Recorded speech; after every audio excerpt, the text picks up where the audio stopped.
Una yazú lagunera ilumina ese tapé, lleva un conjuro en el alma, tiene en la sangre un payé.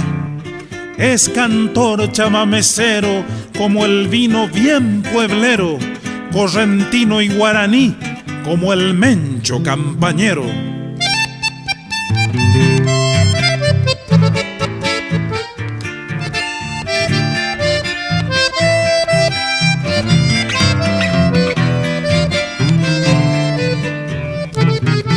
Horcón de la noche larga, de ranchos y de enramadas, corazón de los fogones que entibia la paisanada.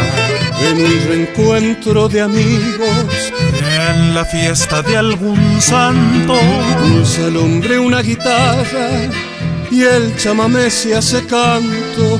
Mi pueblo tiene cantores en su alborada infinita, melodías de calandrias, romance, gracia bendita. Abrazados al madero del diapasón florecido, el vino riega palabras al chamamé fiel nativo.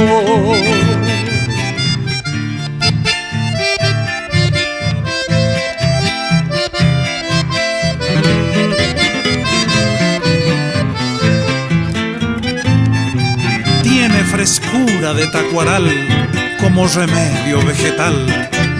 Su canto vuela como el chajá, viajero errante camalotal. Y su canoa es baracá, y siesta ardiente en el arenal. Anchos esteros, fraternidad, libre carpincho en el verá. Luz fugaz de los festejos que brilla en el festival, y luego vuelve al trabajo sosteniendo su jornal. Montarás el rincón de coplas, latidos del humedal, encordado en la memoria, siempre te he de recordar.